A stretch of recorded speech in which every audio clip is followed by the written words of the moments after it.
China tampaknya tak puas hanya dengan menjadi pemimpin terdepan dalam kemajuan panel surya dan kendaraan listrik. Kini, China bergerak sangat cepat mengembangkan sektor tenaga nuklirnya untuk menopang penggunaan listriknya yang begitu besar. Bahkan, kecepatan China yang luar biasa membuat negara itu memiliki jumlah reaktor setara dengan gabungan seluruh reaktor di dunia. Kurang dari 1 dekade, kapasitas nuklir China diperkirakan akan melampaui Amerika Serikat, negara yang pertama kali memecah atom menjadi listrik. Bagaimana cara China memacu perkembangan sektor tenaga nuklirnya dengan begitu cepat dan masif?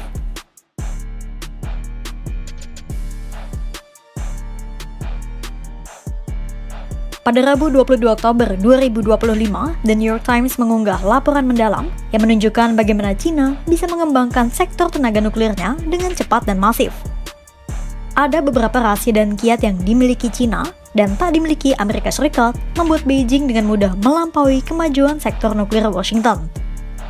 Dan berikut rahasia dan kiat China menyalip perkembangan sektor tenaga nuklir Amerika Serikat.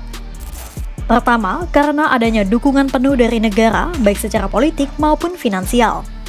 3 pengembang nuklir milik negara menerima pinjaman dengan bunga ringan untuk membangun reaktor baru. Bantuan finansial dari negara itu bisa menyokong 1/3 dari seluruh biaya pembangunannya. Setelah itu, pemerintah China mewajibkan operator jaringan listrik untuk membeli sebagian listrik dari pembangkit nuklir dengan harga miring. Karena ada dukungan pemerintah yang kuat, perusahaan-perusahaan swasta bisa berinvestasi dengan percaya diri di pabrik-pabrik dan tenaga kerja teknik nuklir. Sementara di Amerika Serikat, sejak tahun 1970 hingga 1980-an, pembangunan nuklir mereka melambat drastis karena kenaikan suku bunga. Kedua, karena adanya kelonggaran dalam sistem perizinan yang cepat dan terprediksi.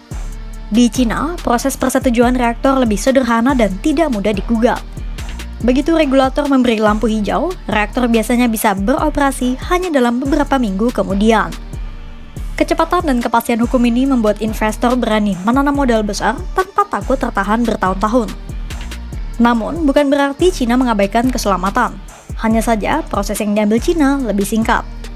Berbeda dengan Amerika Serikat, di mana regulator Washington kerap memperketat aturan keselamatan mereka yang menyebabkan penundaan. Ketiga, adanya standarisasi desain reaktor dan efisiensi rantai pasokan. China tidak terjebak dalam keragaman desain seperti Amerika Serikat, sehingga China bisa memfokuskan diri pada beberapa model reaktor dan membangunnya berulang kali dengan cepat. Pendekatan itu membuat pengembang menyempurnakan proses konstruksi karena semua proyek mengikuti template teknis seragam dan menyederhanakan rantai pasokan. Selain itu, pendekatan semacam itu juga bisa meningkatkan kecepatan konstruksi.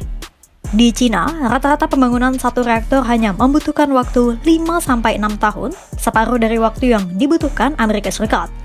Singkatnya, China menerapkan model industrialisasi massal terhadap proyek-proyek nuklirnya. Sementara di Amerika Serikat, pengembang swasta mereka lebih sering melakukan eksperimen desain reaktor baru yang membutuhkan komponen berbeda. Akibatnya, muncul komplikasi baru yang menghambat pembangunan nuklir Amerika Serikat. Keempat, China mampu beradaptasi dengan cepat dan memiliki siklus belajar yang sistematis. Hal ini terlihat dari kasus pengembangan model reaktor nuklir bernama AP1000 yang dilakukan Amerika Serikat dan China pada tahun 2000-an. Saat itu, pengembang Amerika Serikat kesulitan dengan model teknologi baru AP1000 mengakibatkan tertundanya proyek dan para perusahaan ragu untuk mencoba membuatnya. Nah, di saat yang sama, China juga berusaha memproduksi AP1000. China pun menghadapi tantangan serupa, mulai dari kesulitan mendapatkan pompa pendingin dan lonjakan biaya yang tak terduga. Namun alih-alih menyerah, para pejabat China mempelajari kesalahan yang terjadi dan menyimpulkan mereka harus menyempurnakan desain dan mengembangkan rantai pasokan domestik. Akhirnya, China berhasil memecahkan masalah itu dan sukses membangun 9 reaktor modifikasi AP1000 bernama CAP1000. Reaktor CAP1000 bisa dibangun hanya dalam waktu singkat dengan biaya jauh lebih murah. Pendekatan itu mencerminkan kemampuan China untuk belajar secara kolektif dan cepat dari pengalaman praktis. Kelima, karena China sudah memiliki segudang pengalaman dalam proyek infrastruktur nasional.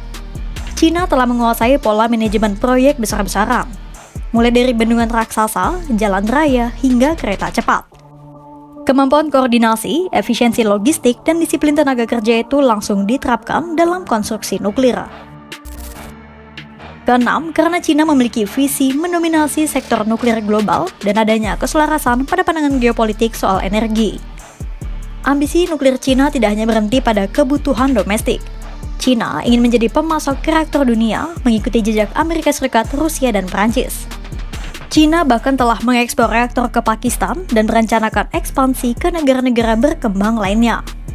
Cina juga berinvestasi besar dalam teknologi reaktor generasi keempat, fusi nuklir, dan reaktor thorium untuk menyiapkan diri menjadi dominasi pasar energi global.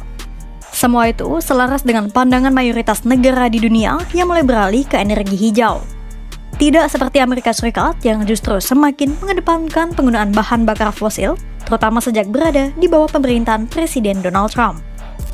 Dunia pernah menyaksikan perlombaan senjata dan teknologi antara Barat dan Timur. Kini, babak baru sedang terjadi dalam bentuk perlombaan energi. Ketika Amerika Serikat masih terjerat dalam birokrasi dan perdebatan politik, Cina justru melesat tanpa hambatan. Dengan tenaga nuklir di tangannya, Cina tak hanya berusaha memenuhi kebutuhan listrik domestik, tapi juga menjadikannya sebagai senjata strategis untuk membentuk ulang keseimbangan daya dunia. Jika perang dagang adalah babak pertama, maka revolusi nuklir adalah babak selanjutnya. Kira-kira, bisakah Amerika Serikat kembali menyalip Cina? Atau Cina bisa terus mempertahankan posisinya? Pantau terus perkembangannya hanya di kanal YouTube Kompas.com.